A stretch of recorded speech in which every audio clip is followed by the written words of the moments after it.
Demi itu suara apa? Ah, itu apa? Enggak ada. Turunnya bisa sampai 4 kali, coy. I like ran. Nyerem serem, zerem.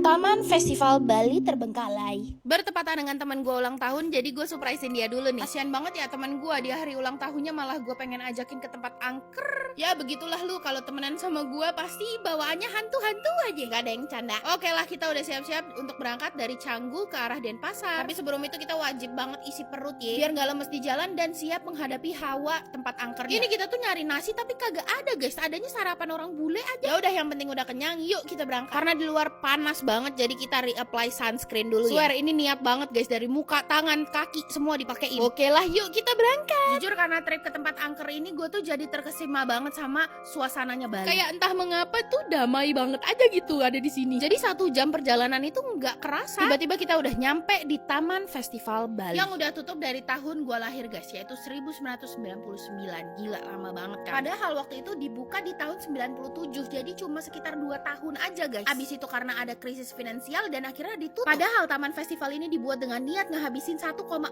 M zaman dulu dengan luas hampir 9 hektar. Taman ini dibuat untuk menarik pengunjung kalangan atas. Dan isinya itu wow banget. Ada teater 3D terbesar, pertunjukan laser, roller coaster terbalik, kolam renang terbesar di Bali, mini zoo yang ada buayanya. Bayangan gue ini tuh kayak Dufan dan Ancol gitu, tapi semua udah terbengkalai puluhan tahun dan udah terlihat kayak hutan. Dan sudah pasti banyak kisah mistisnya. Bahkan 2 tahun lalu itu ditemukan seorang laki-laki kegantung di salah satu pohon di taman ini, ngeslay dirinya sendiri. Itu baru salah satu guys, masih banyak lagi. Oke, kalian duduk yang rapi, siap-siap untuk merinding karena gue bakal ceritain satu-satu. Oke, yang kalian lihat ini adalah gedung teaternya. Karena gue datangnya masih siang nih ya, ini gue ngeliatnya terkesima guys, banyak banget mural yang keren-keren. Tapi feeling gue kalau kita kesini malam ya agak merinding juga sih, karena serem-serem juga bentukannya. Pas gue masuk lebih dalam, gila, gue bener-bener terkesima. Gedung ini tuh besar banget, terus tinggi banget. Udah banyak tempat terbengkalai yang gue datengin, gak ada yang seindah ini guys. Hawanya juga seger banget guys, karena kalian lihat tuh di ujung itu tuh langsung pantai. Padahal pantai yang di belakang itu tuh ada kisah mistisnya. Nanti gue ceritain di akhir video sambil kita kesana juga ya. Tonton aja videonya sampai habis. Terus gue juga salvok sama mural mata yang gede banget di atas itu guys. Di luar dari keindahan tempat ini di siang hari, Taman Festival Bali ini dilarang untuk masuk setelah jam 5 sore. Selain karena berbahaya, karena juga banyak banget teror dari makhluk halus. Salah satu teror yang masih biasa aja itu dialami sama penjaga taman ini. Tiap malam dia selalu ditemenin sama hantu anak kecil yang lagi main-main di dalam Taman Festival ini. Oke, kalian lihat kan pohon beringin besar yang dililit sama kain poleng dan juga beberapa sesajen di bawahnya ini. Ini adalah tradisi dan kepercayaannya orang Bali, di mana pohon yang ada penunggunya itu dikasih kain poleng petanda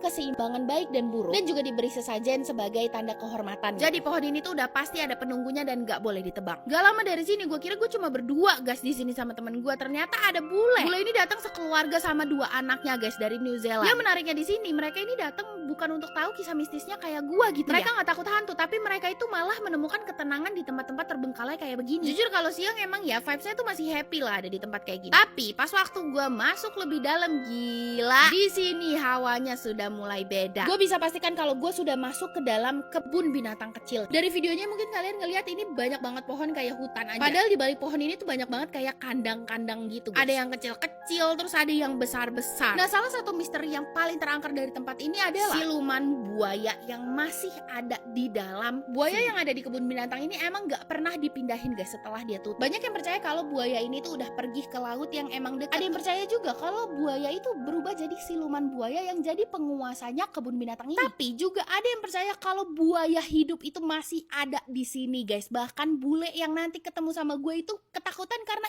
dia percaya kalau buayanya masih ada di sini. Jujur li, gue nggak bisa menemukan kandang buayanya yang mana ya. Cuman yang ini itu agak lain. Ini gede banget dan tertutup gitu loh. Kalau emang ini bener kandang buayanya, ya harusnya buayanya di sekitar sini. Jujur li, gue ngeri kalau beneran ada buaya beneran ya. Akhirnya gue cabut aja sama temen gue lewatin gerbang. Vibesnya di sini udah capek dan kita udah parno juga guys. Ah, itu apa?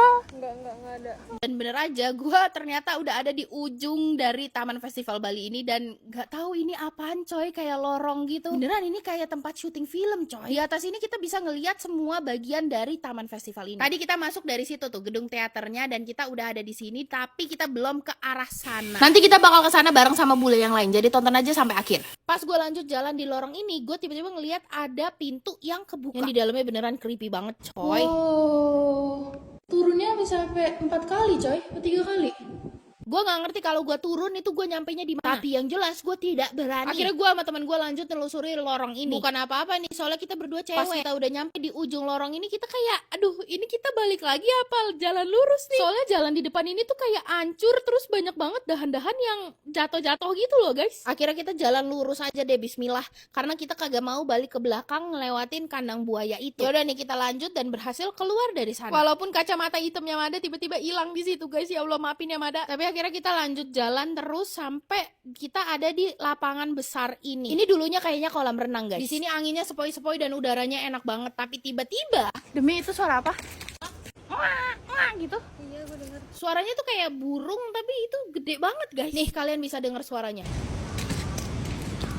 Akhirnya gue samperin lah tuh ya sumber suaranya guys. Malah ketemu sama bule lagi. Ini dia namanya Tidal dan dia kesini sendirian. Asalnya dari New Zealand juga guys. Sama ya, kayaknya emang orang bule tuh nggak takut sama hantu ya guys. Bahkan mereka tidak percaya kalau adanya hantu. Jadi dia kesini itu bukan untuk melihat sisi seremnya guys dari tempat ini, tapi untuk menikmatinya. Penasaran kan lu dia ngapain aja di sini? Tonton aja deh sampai habis. Karena ini si Tidal gue ajakin keliling-keliling lagi. Nah di sisi ini tuh kayak gedung-gedung gitu ya guys. Ini dari luar vibesnya udah creepy banget ya. Dan gue tuh jadi inget kalau Mbak Sarah DMS itu udah pernah kesini guys. Dan Mbak Sarah ngelihat ada dua sosok penunggu, yaitu si penari dan juga ibu peri, yang dua-duanya ini nggak jahat, malah lebih ke kasihan gitu, karena si sosok penari ini tuh dia disakitin selama hidupnya guys. Terus kalau si ibu peri ini dia kepo aja gitu sama manusia, makanya suka ngikutin, cuman nggak jahat. Nah ini gue diajakin sama Tidal di tempat dimana dia ngelihat kelelawar. Tadinya dia tuh masuk ke dalam lorong itu guys sendirian. Swear dia kagak takut, tapi dia takutnya sama apa? Sama kelelawarnya. Dia lebih takut digigit kelelawar karena bisa sakit rabies. Makanya sebelum kesini dia vaksin dulu guys. Lucu ya, tapi emang bener sih penyakit rabies bisa mematikan coy, ngeri juga. Tapi menurut gue tempat ini lumayan creepy sih. Mana ada simbol Illuminati. Nah udah deh, kita keluar dari sini dan sebelum kita ke pantai ya, ingat kan masih ada kisah mistisnya di sini. Tapi sebelum itu kita pengen lihat dulu nih apa yang dilakukan sama Tidal di sini guys. Kita langsung diajak ke belakang nih guys. Ternyata dia itu kesini untuk manjat-manjat. Manjat apa? Manjat dinding guys. Jadi ternyata dia kesini ini untuk parkour. Ini gue baru tahu sih ya, kalau ada orang-orang yang ke tempat terbengkalai bukan untuk buru setan, tapi untuk have fun. Bener-bener lain daripada yang lain sih. Oh, gue baru ingat ada satu kisah mistis yang lain. Tahun